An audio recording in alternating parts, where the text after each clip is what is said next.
My name's Ashley, and I would like to take you through my journey of my dreams. Today, in mental health, communications is very essential, especially when it comes to consultations. Telecommunication is currently on the rise. With our new era of technology, telecommunications will be essential in decreasing the strain on our healthcare systems, more specifically, the U.S. mental health and behavioral health divisions nationwide. Through the diverse applications of internet-based platforms, digital mental health consultation is the future. Telehealth wellness goals. Telehealth has many benefits. In this new era of social distancing and overran healthcare systems, when it comes to mental health consultation, we know this is the future. Telecommunication consultations are more essential than ever to save lives, reduce risk, and overall cost worldwide. This project is not just for telehealth, it is specifically for mental health consultations via telehealth.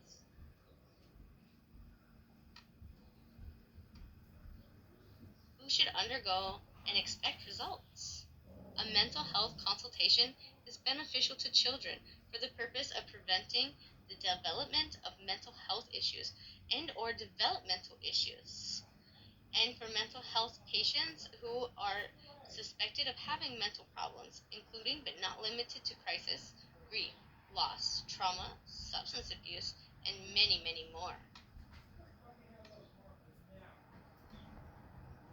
Disorders that can be remotely treated: anxiety disorders, social anxieties, general anxieties, panic disorders, and even some types of phobias like agoraphobia.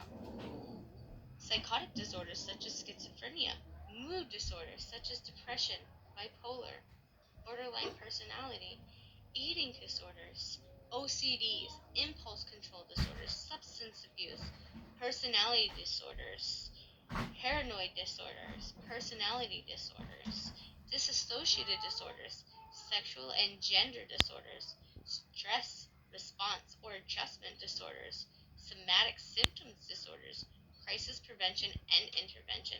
A mental health consultation for an extending disorders is expected to provide patients with treatments or therapies to help them cope with the symptoms of the disorders and to eventually treat the problem.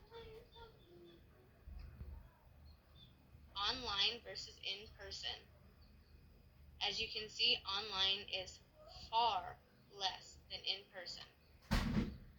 Therefore, it is cost effective.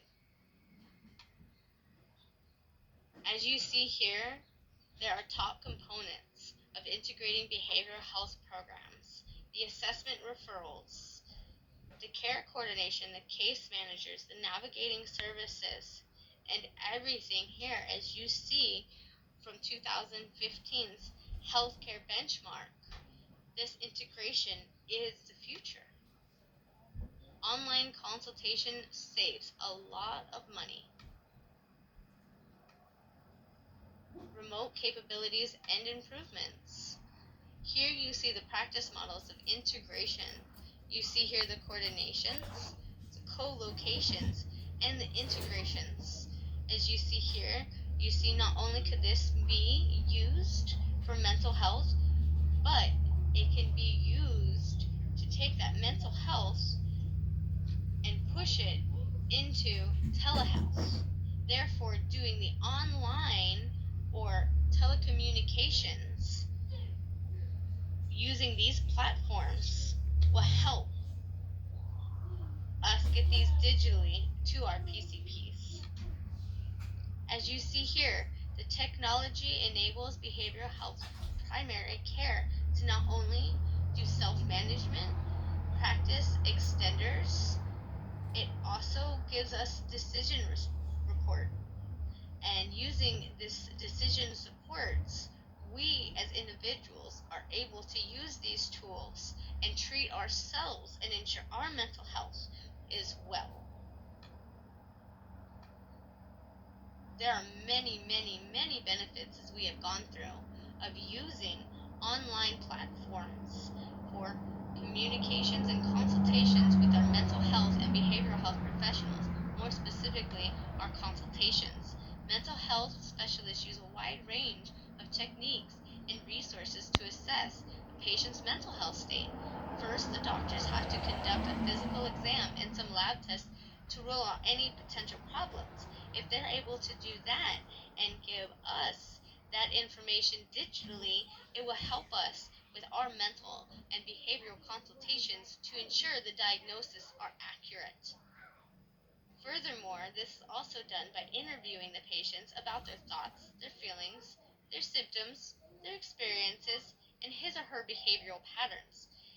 They may also be doing questionnaires online, which will again help us as the counselors and as the consultation personnel to ensure the intakes are accurate, to ensure that all the diagnoses are accurate using the proper procedures and assessments such as the Beck inventory to see the depression scale or the Beck anxiety to see how the patient's general anxiety levels currently are.